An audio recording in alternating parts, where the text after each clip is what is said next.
So first of all, to me, I'm Alex. I work at IBM as a freelancer, but we moved over to Compose basically when it was released. So last year at Google I/O, we had a hunch that they would release Compose as a stable library. So we went over to it on day one.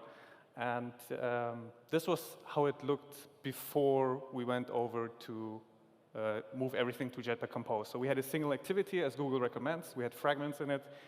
We used view binding. We were a good citizen, basically, and included everything that Google wants us to introduce. So we had 200 screens. It's quite a big app.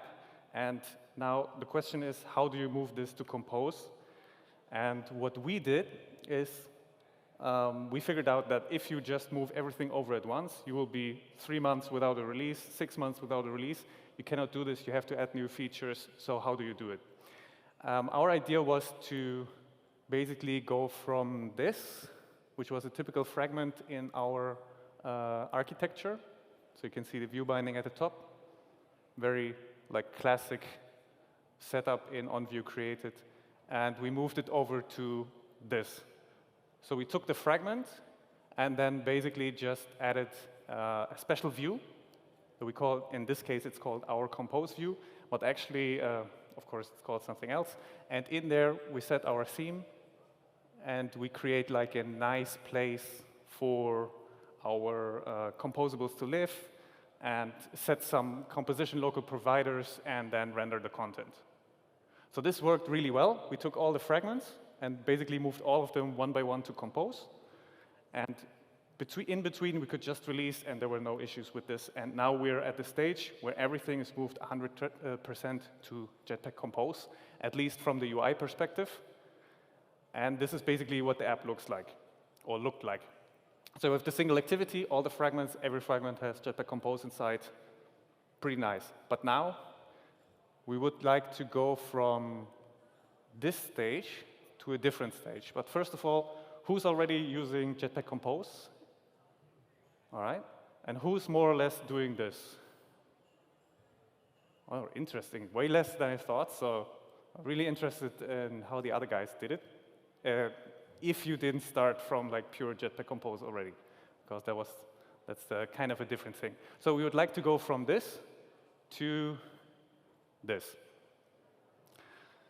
And before, when we had this, the navigation was pretty standard. You can use any navigation library to go from one fragment to the next. You can do it with just transactions. It's pretty easy. It's pretty standard. Everything is a solved problem. But if you go to this, things get a bit more complex.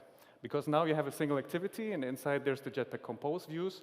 But all the navigation has to be done basically in Jetpack Compose. And when I started with this, like last year, I had no idea how to even switch one composable nicely to the next. So we had to learn all of this stuff. One answer on the question why, it's pretty simple. I guess everyone has seen this already. Lots of people see it in interviews, I guess. And the stuff on the right-hand side is basically what every Android developer learns. We had a poster of this on our wall in the office. So you could always cheat and have a look here. And dealing with this, usually it's not a problem, but in some special cases, it's really a pain. And then you have to figure out some subtle bugs and lifecycle issues. And if we can get rid of all of this, imagine how much faster we could develop and how much more fun we could have in the time we don't need to use to fix this. So the first idea we had, of course, is to go use what Google recommends, Jetpack Compose Navigation. And we had a look at the library and thought, OK, this is actually OK, but there's some issues with it. So first of all, we have 200 screens. And if we want to go to Jetpack Compose Navigation from Google, we have to declare the whole navigation graph at the start. So if we don't declare every screen in one huge lambda, then it will not show. It will actually crash. You can create subgraphs, but subgraphs are just taking the problem and shifting it a little bit somewhere else. You can do it. It's OK, you can do it, but it's not really great. Then passing arguments to the screens. This is the biggest issue. It's not typesafe. So you can pass basically just very simple parameters. And it's a bit awkward to use. So first point, this is how it looks like, right? Who's using this in their app? And who likes it? All right, okay, good. Yeah, okay, one guy over there. Yeah, you can make it a bit better. You can define the routes as a sealed class, which makes it a little bit better. So you have all the routes at least, and don't repeat them. Like here, you have double profile as the start destination, and you can make it a bit more safe. And yeah, so the next thing is like passing arguments is like really weird and awkward. And I don't know why this was introduced. I guess it's to be a little bit closer aligned to the web, where you have just a nice link where you can go somewhere, and it can be the same on the website and in the app. But yeah, come on, this is like JavaScript level, so we don't want this. And see how many times user ID is repeated, right? We have it, user ID is the user ID, and we have an argument of user ID, and then we get the argument as user ID. This is not typesafe, like this is nullable even, which is really terrible. And then here, who knows what gets here? And it can crash in so many places, which is not really nice. We can do a little bit of fixing this, but this is also not really a fix. It just shifts the problem a bit somewhere else, because what's the default user ID? It's probably something where you just show an error. Doesn't really make sense. And then there's this. Yeah, what's this? So it's, for us, it was too awkward. Like you have all these different functions, and when you start out with this, I'm pretty sure they have their uses, but how are you supposed to learn all this or know if you get the right function and then it crashes at runtime, which is like super weird again. And what is this? Like IDs in Jetpack Compose XML? We want to get rid of this. So then we thought, okay, what do we actually need?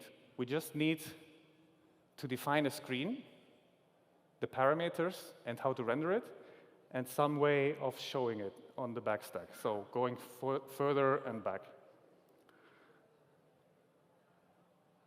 So this is also what Jetpack Compose Navigation from Google does. Basically, the screen definition is here, so this is how you render it. The arguments are somewhere here, and it's all like very intertwined and not really the best thing we can do, I think. So this problem is actually already solved in Kotlin. We have data classes. Data classes are a very nice definition of something. In this case, we could define a screen just like this. So the data class for a screen would be a class that has a user ID, date of registration, and this is already something that is kind of harder to pass in a string, like up here. It would be nice to just use these built-in data classes. And so we did some searching, and we found actually a nice library that does exactly this. It's called Voyager. And I don't know this guy here. We just found it. It's nice. We didn't even develop anything on, we didn't even do a single pull request because it was already good enough. So if there's this guy somewhere or someone knows him, it would be nice to get in touch maybe after the talk, but we'll see. This is their logo, which is actually, I think, pretty nice. It's called Jetpack Compose on Warp Speed. Yeah, and this is basically what it is. So it supports transitions, deep links, tabs, bottom sheets, screen models, which is actually the same as view models, but it's just an interface, which is also like really nice. It takes a lot of awkwardness out of the view models. It's deeply integrated with Android. It has coin support, hill support, everything you need. We use maybe like 20% of this, but it supports everything. And the whole definition of the navigation that we did on the right-hand side is basically in Voyager just this. So exactly what we wanted. We have the data class of the profile screen. It has the user ID. It can have optional values. It has the default parameters. And it extends a screen interface, and the interface of the screen is basically just giving it a key and providing it with this method. So this defines the screen. You have the data class of the profile screen, you have the content, this is basically the data, and this is how to render it, right? So all of this, oh, sorry about this. So all of that goes here, and that's it. Nothing to declare at the start. You just use this. So the basic setup of the thing is super easy. You have this navigator composable, which you put just somewhere in your activity. You have these screens. And then if you want to wrap your screens in some other layout that persists between screens, you can. You just create it here and then render the current screen right here. If you want to add transitions, it's as simple as just putting a slide transition here, which will automatically slide between all the screens. So animations are just built in. And the whole navigation is built on Jetpack Compose. So basically what they did is implement a snapshot state stack, which is built on a snapshot state list, and is usable just like a normal stack.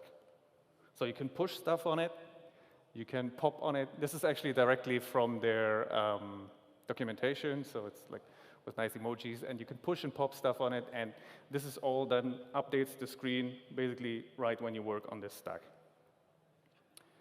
So you can listen to all sorts of events. So you have a navigator, and then there are some stack events which you can listen to. So for example, the navigator emits the last event. What happened last, and how did it affect the stack? So you can react to push, you can react to replace, pop, idle, everything that you want. You can just react to it and just collect it like any normal Jetpack Compose API. State restoration is built in.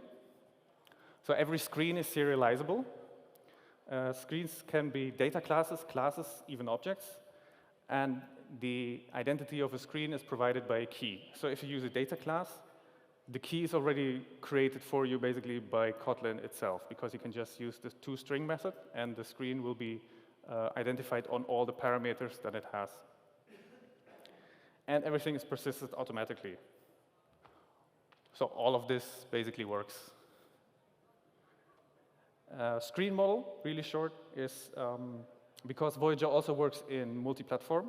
A screen model is, and you need some view model support in multi-platform as well. Screen model is like a completely Kotlin way of defining a view model.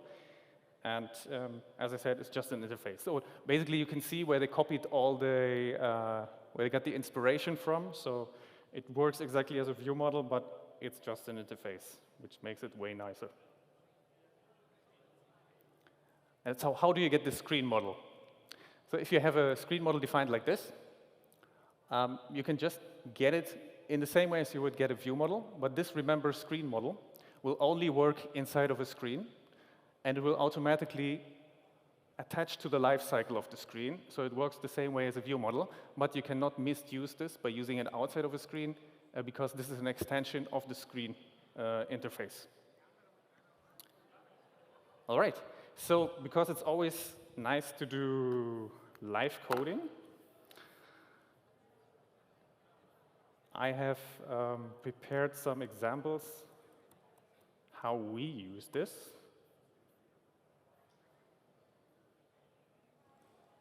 So all right, the font is visible. How's the font size? Should it be bigger or is it fine?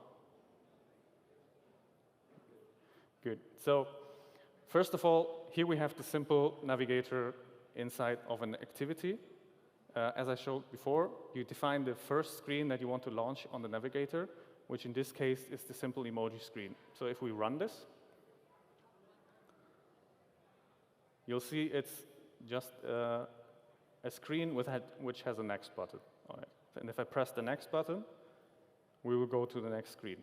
But there's no animations and nothing. And if I go back, it will just return back. States are saved, because if I go back, as you can see, the scroll state still stays. So actually, exactly what you want and what you need from a navigation library. And if you see how simple this is, compared to what Google wants us to do, I think it's a big improvement. So if we have a look at the screen is, as I said, defined as a data class, and we render it just like this at the content method, and it's very simple to render. The key is what defines the screen, and the screen key in this case is just a type alias for string. So you can provide any string. By default, it's the screen, it generates a unique screen key for you. So if you don't override this, every simple emoji screen will be treated as a different screen. Since we want to use these parameters as a definition of the screen, and we want two screens who have the same parameters to be identified as the same screen, we can just use the toString function to create a unique screen key for us. And this is all done by Kotlin, and we don't need to do anything. So wouldn't it be nice if we just animated from this screen to the next? Doing this is super easy. So we can add the lambda here at the end, where we define the content of the navigator. We get the navigator passed in here. And then we use the built-in sliding transition. I think it's called slide transition. Yeah, where we give in the navigator, and it will just slide over to the next screen. There's a couple of built-in transitions, but I think it's probably nicer if we can define our own, which we will do later. So if we look inside the navigator and go to, for example, like in the very end where you should, where the real magic happens, it's basically, in the end, just a very simple some providers here, which provide some environment variables, and something that takes care of the backpress and of disposing of saved states. The content is rendered, and right down here we render the content. The content is in this current screen composable, and the current screen composable just renders the screen. It's this simple, actually. It provides some saved state here, and then renders the screen with the saved state, which is super simple. It doesn't need to be complex. So for animations, it's basically the same, but Navigator gives us a nice screen transition, composable, which is actually just a wrapper around animated content. So we have the animated content already built in Compose, which can animate between two different contents, which is exactly what we need here. And this animated content just is made aware of the saved state and also listens to the navigator's last item and then animates the content from one place to the next. It's super simple. Right, and then the animations between the two screens is just a matter of defining like how do you want to animate from one screen to the next. So, but as you can already see, if I press this, yes, it animates, but it's not as nice because as you see, the bottom on the bottom moves over to the next screen, which is actually kind of unnecessary. So how can we improve this? Voyager also supports nested navigation, and nested navigation is basically if you want to have some screen that internally has more screens and transitions between them, you just put another navigator into a navigator and it works. So if we run this nested navigation example, oh, I pressed apply here. I'm not sure if this will work. No. Right. So if we run this example, oh, okay, yeah.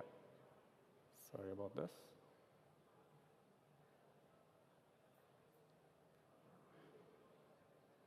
We have fixed the problem.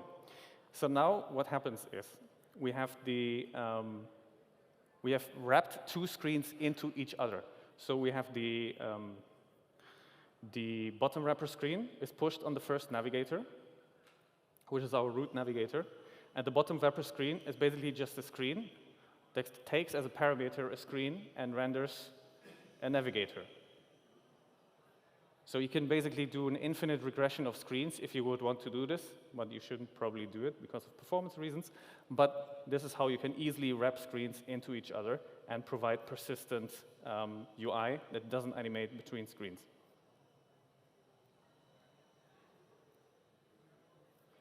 So now, also a good thing about navigation is if you can listen to the stack actually.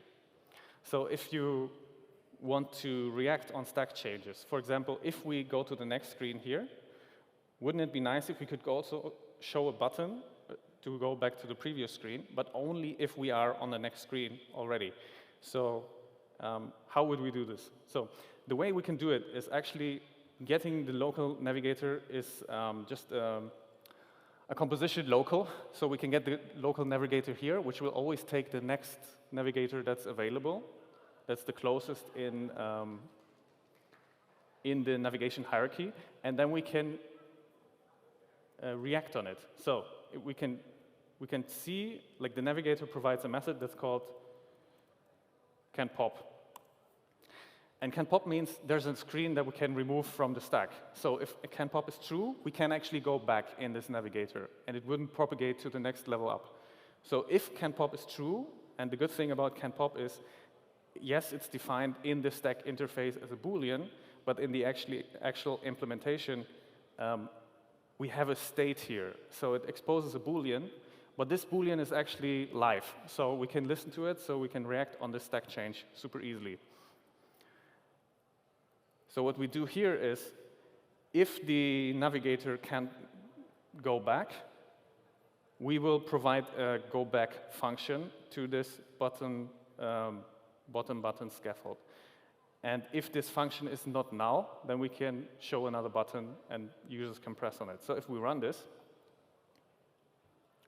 and click next, all right, yeah, I think I did the same mistake again. Yes. So if we run this and click next, then the bottom button reacts to the stack change.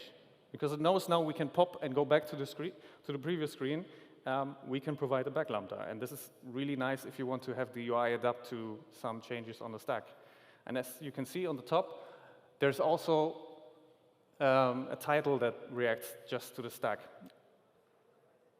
So how does this work? So basically, it's very simple. So we have the smart bottom wrapper with title screen down here, and it has a navigator. And inside this navigator, we put this scaffold with the buttons, and then we have a sliding title here. And on the bottom, we have the screen-based transition, which I will show in the next example. But basically, we provide a title at the top, and this title can read the current screen by observing last item, which is also in the same way as canPop. It's just a derived state, which gives us the most recent screen. And if we do a little bit of nice architecture, we can actually implement an interface.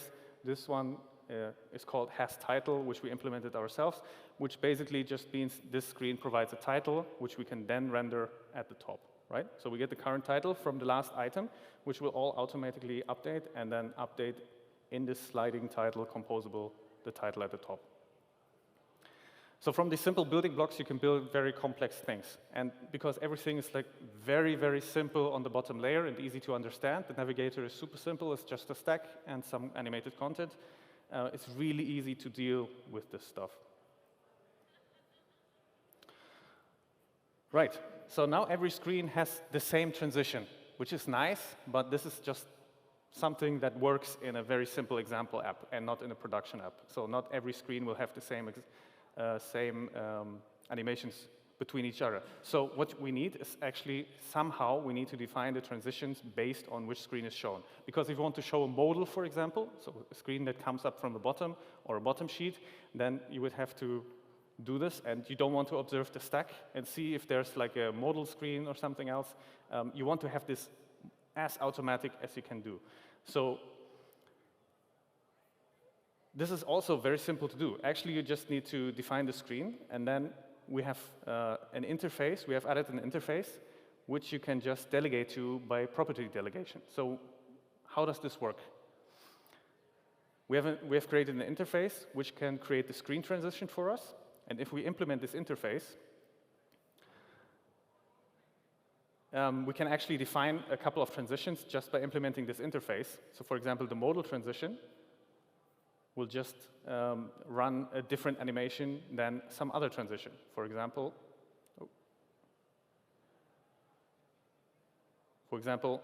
a slide over transition could be defined in this way, or no transition, which if the screen wants to run their own transitions. So delegating here is super simple. If we want to have the slide over transition, we can just do it like this, and the screen will show as a slide over screen. If we have the modal transition, it will actually rise up. So, but this doesn't work out of the box, right? So we have to create our own transition. So you remember, we put the sliding transition here before, where the screen-based transition is now, and everything else stays the same. So we just want to change the way that the screens are animated from one to the next. And the screen-based transition, it looks a bit more complex, right? Because there's more code here. But the most of it is commentary, actually. And it's actually how it works is very, very easy. So first of all, it looks for the source for the transition, which if you push, it's the next screen, right? The next screen defines how you would want to go to the next screen. The previous screen, if you pop. And then it gets the transition if the custom transition interface is implemented. And then it will just do some Z-index magic, and then it will just use the screen transition. So if we run this,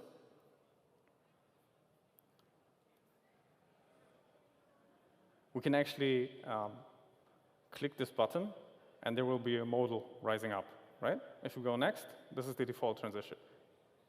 Because this screen, this modal screen, defines its own animations, it will show up in a different way. And as you can see, the rest of the UI just adapts. So there's nothing we need to change. Everything just works as it was already implemented. And because Voyager is smart about the back button, it recognizes that if you add this modal and go back, you want to go back down there. And if you click next, go back, you can go back actually in the same way. So this is a really easy way how you can create custom transitions and just have it on the screen class, because the screen class defines our screen, so it should also define the transitions, right? So if we want to take it a little bit further, we can actually do the same we can actually do the same technique for custom decorations. So let's say you have some screens that you want to show full screen, and other screens should fit the system windows. Actually, with Compose 1.2, there's a really nice API how you can just get some paddings where you can put the screen inside of the system windows.